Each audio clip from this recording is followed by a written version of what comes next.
So what I'm going to do today is just talk a little about our shifts in engagement approach, in engagement approaches at the BRWA and why we think it's been working well for us, but also, what we still think we could learn from the process.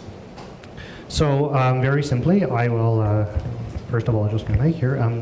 I'll be just doing a very simple breakdown of the presentation. I'll be talking about where we were, what the stage we're at right now, and then where we hope to be going with this process. So first of all WPACT, we all agree on this. We are all partnership-based organizations. We can't do things on our own. We need to be working with other groups all the time to make sure we're carrying out what we want to do.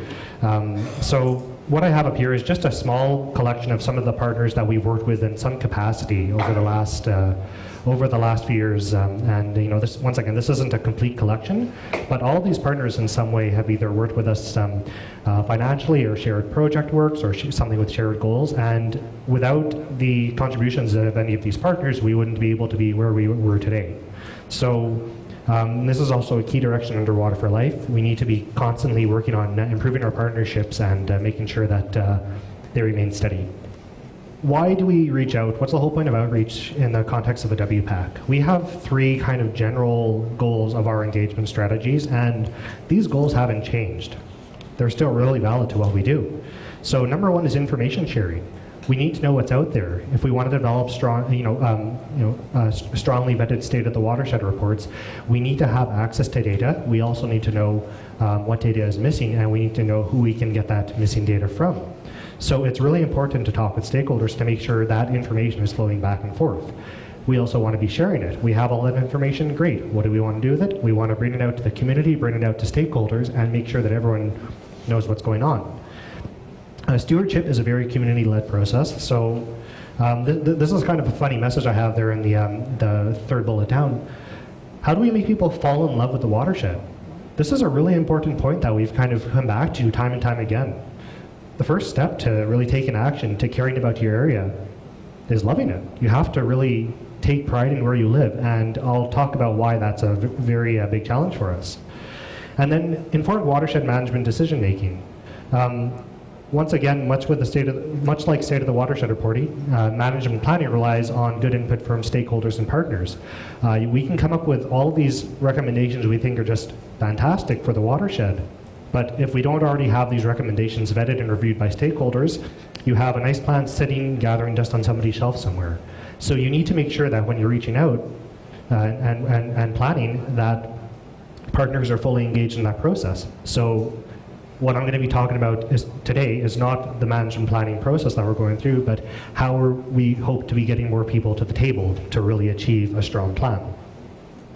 So I apologize to Megan, who probably thinks I'm stealing a lot of slides from here, simply because I realize as she was going through her presentation, we have a lot of very similar realities we face. So I did do this presentation before this morning, so Megan, I didn't directly plagiarize anything, but I may have some shared messages.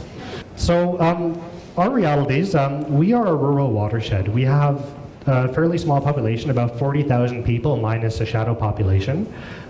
We don't have any large central hubs in our watershed either. We have three urban municipalities, the town of Bonnyville, the city of Cold Lake, and the village of Glendon. We have large portions of the MD of Bonnyville and Lac-La-Biche County, and then small portions of other counties and MDs. But once again, there's no central hub. It's a very spread out population. That population also, this is kind of unique. We are in an oil sands area, but we're also at the northern limit of, one of the northern reaches of agriculture in on the east side of the province. So we have a lot of camp workers that they just fly in and out. That's one of our realities. They don't establish roots in the community. They're just there for work and a place to sleep and a fairly large paycheck. So you're not developing a bond with your area when you're just there for that purpose. In addition, we have a large military base, of course, up in Cold Lake. Same thing with military members. They're all in their temporary postings. Very few people are staying there long term. So once again, it's hard to really develop roots when you're just flying in, flying out. The agricultural industry, I think this is a challenge across Canada as well. There's a lack of younger farmers continuing the family business or getting into the business. There's a lot of barriers to that, and I think that keeps us from getting increasing our number of engaged people. And then once again, we have limited higher education facilities in the area. So a lot of younger people, they go out to the city for their education, and then they don't necessarily return. So we have, kind of, in some ways, a minor brain drain going on. So, and then my last point here, this is one that I also think is very unique to our area. Once again, we're in an oil sands area. To many people, environment is a dirty word. It's unfortunate, but it's the reality that we're stuck with. So, unfortunately, there's a lot of public perception of environmental issues. The whole tree hugger picketing outside oil company offices that many people think when they think environmental group. So, and then also there's also kind of this whole notion that you're either pro-development or you're pro-environment, and you cannot be both. When you are working when you're working more closely in the industry, you of course understand that there is a balance between social, economic, and environmental issues. The Water for Life strategy's 3 main tenets illustrate that point greatly. Unfortunately, it's trying to bring that message across without preaching, and it's a really tricky line to cross, and it's a challenge we're frequently faced with up in the Beaver Basin. So some of the previous approaches we took to trying to get our messages out. Well, number one, for information sharing, we would post our reports online, and we would lead public workshops on a variety of topics. So technical presentations, we'd have somebody come out and give a really informative talk, really great information shared. Community-led stewardship. We would have occasional outdoor events, and we would also partnership with watershed stewardship groups, mainly funding-based. We'd also have occasional show and share events with these watershed groups. And then in terms of working towards informed management decision-making, we would always try to invite policymakers to meetings every so often, and we would keep them informed of our activities in some way, through email or just through updates or email or newsletters or things like that. All of these 3 goals are still valid goals. We know that sharing information, having stewardship being led by the community, and making informed decision-making, going through informed decision-making processes are all valid goals. But something was missing. This just wasn't working. And this is why it wasn't working. This is just a rough estimate. Our total reach that we felt we were getting in terms of advertising for events, there are about, I'd say through our general membership, through people that actually read the paper and people that actually look at posters around town, a potential reach of 1,000 people. That we were never going to expect to get 1,000 people at events, but certainly a larger number than, about 25 per event. So we were having low turnout and very inefficient advertising processes. As well, once again, still ripped directly from some of Megan's points with the lesser slave, a lot of our events were either in the form of a guest presenter with a PowerPoint presentation, which I very much realize the irony of right now. Or we'd have open house types events, show and shares events, or presentations at our AGM, and then occasionally an outdoor event. So all of these events were passive. We relied on people coming to us. They were mostly indoor. They weren't outside. You weren't seeing the watershed except in photos. And then there were a lot of concern gathering types of events we had. So frequently people would come out because they had a concern they would want to bring up. So we would try to play to that as well and ask everyone, what are your issues? What are your worries? What can we do? So this had quite a few implications. And this one here, this top one, I think is one of the more important ones. Basically, we were providing a lot of bad news stories to the public. And you have a negative takeaway from that, because you're always hearing the bad news, the doom and gloom. We have groundwater issues, arsenic levels that are at an all-time high, lake levels that are at an all-time low, precipitation's decreasing, temperatures increasing, drought conditions are on their way. We have increased development around lakes. There's a lot of bad stuff going on. So that's not a really hopeful message. And if I were somebody that hadn't yet been engaged coming out to one of these presentations, I wouldn't feel very optimistic walking away from it. And then the presentations themselves, once again, indoor technical presentations, they were great. The information shared is always extremely valid and very relevant to the watershed management process. But to the participants we had there, what were they taking away from this? Nothing was really filtering in or really sticking with anyone.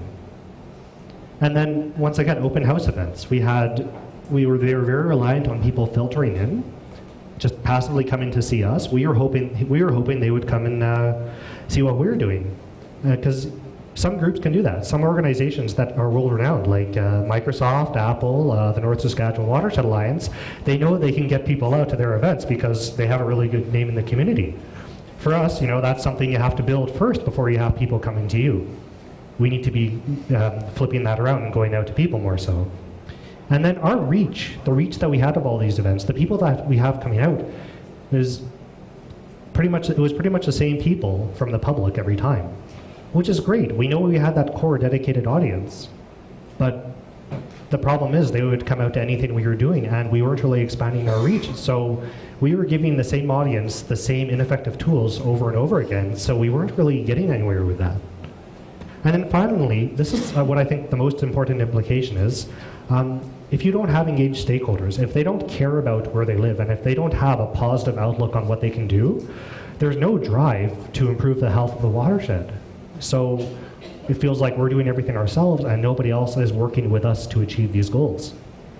So now I'm going to talk about how we've gone about trying to fix this approach. Number one, we didn't really have an organized strategy before. We were just kind of doing educational events and communications and outreach events and trying to form partnerships without any clear direction.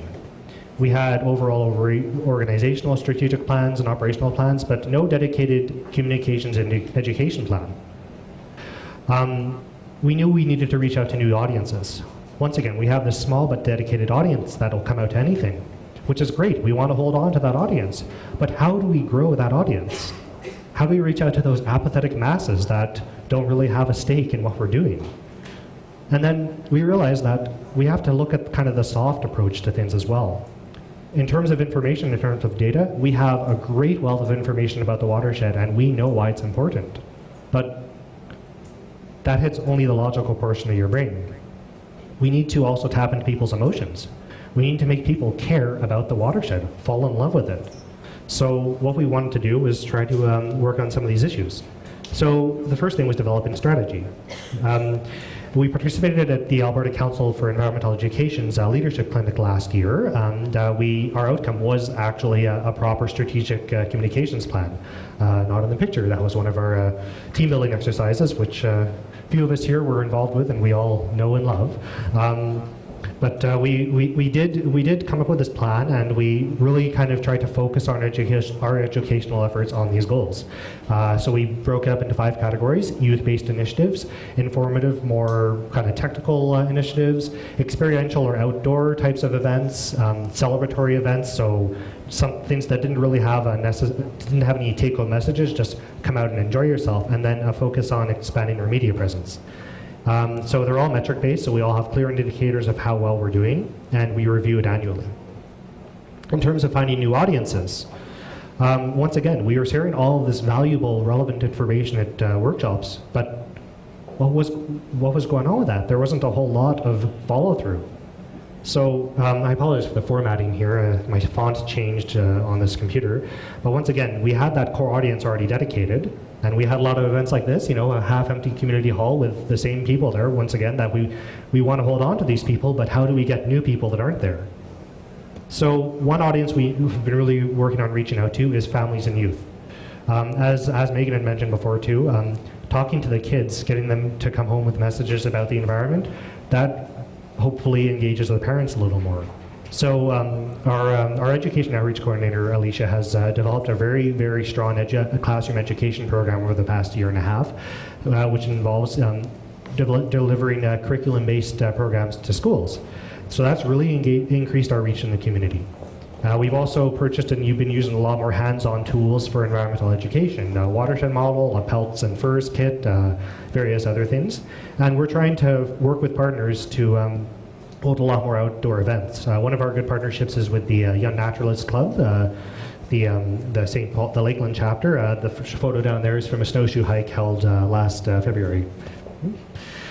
One of our other new audiences is community groups and agencies. Once again, we were having people come in to us quite a bit, but we weren't going out to other groups. And we feel if If we're not a household name, people aren't going to be interested in what we're doing.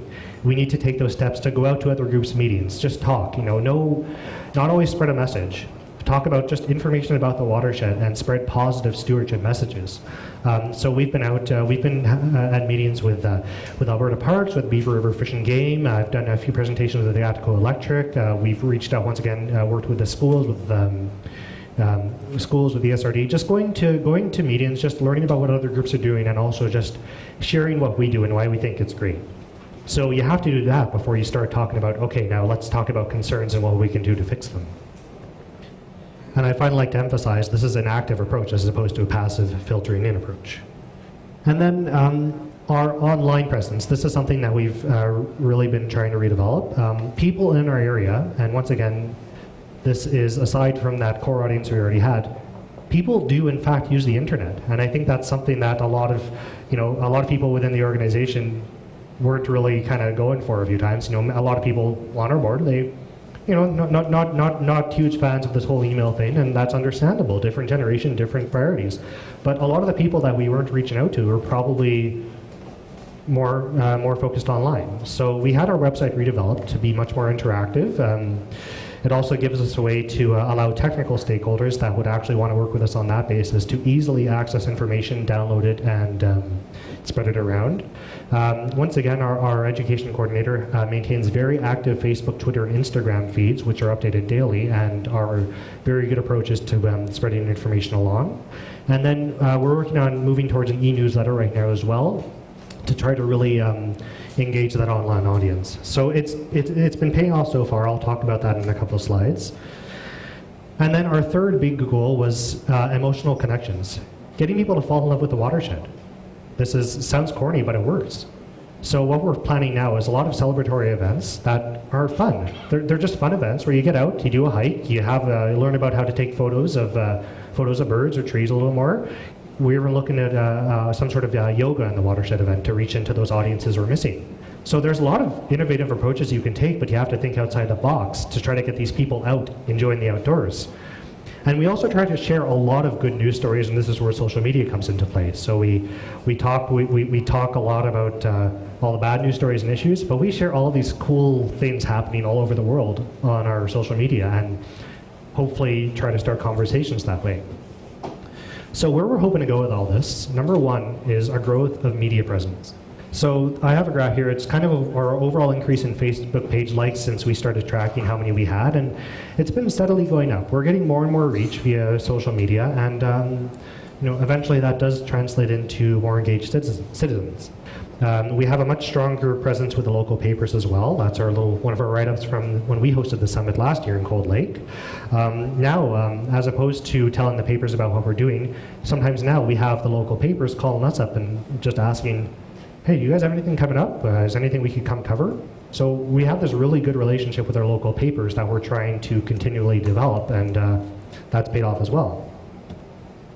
We're also developing stronger connections to community groups. So we're getting more buy-in from stakeholders just by going out to them, talking about what we're doing, and learning from them what they're doing. And this is really important. I'm going to skip to my third bullet here for sake of time. When you're trying to manage for better watershed health and learn about issues and solutions to those issues, you can't put the cart before the horse. If you want to be talking about those issues, first of all, you have to develop those relationships and make them strong, effective relationships, get people talking. Without doing that, you're never going to get a really informed management planning process going. So we're holding back a little on our whole issue scoping just until we can establish more partnerships and reach out to more people. And what we hope to have from all this is truly engaged stakeholders that have a high level of trust in what we're doing and what they're doing in terms of improving the health of the watershed, and increasing our variety of voices around the table, more partners, and then really getting this basic sense of stewardship or ownership of the watershed, increasing our volunteer base, looking at citizen science opportunities to fill in our data gaps and also get people more engaged and willing to take part, and then peer pressure. People aren't going to, if the neighbors are doing something right and you're doing something wrong, maybe they're eventually going to spread the message that maybe you should be doing that as well. So I'm going to end off here with just a couple of photos of, this is all what we're working for. This is a picture of Keehuan Lake. Terrible water quality, hypereutrophic. A lot of water quality issues in this lake, and it's not very healthy. But it's also a beautiful lake. So this is what we want to be protecting. This is Punk Creek out of Pinehurst Lake. This is one of my favorite photos taken by one of our board members. Beautiful southern boreal landscape, just stunning, and it's out there and it's still in good shape. We want our citizens to know what they can do to continue to protect that. One of our board members who's here took this beautiful photo of sunrise in Moose Lake. Once again, huge developmental pressure around this lake, water quality issues, blue-green algae blooms, municipal water problems, all these terrible things going on in this lake, but it's also just this wonderful, stunning boreal lake that we want to be protecting. And we're getting there. This past September, I'm just wrapping up here, Mark, we had we held our annual shoreline cleanup, and we'd had about 25 people at previous years. We always reach out to the same group. A connection that we had with a local school this year allowed us to increase our participation in the event from 25 to 257. So clearly there's some headway being made, and we hope to continue getting there. So I'd like to thank you very much, and be sure to sign up for our social media feeds here. Thank you.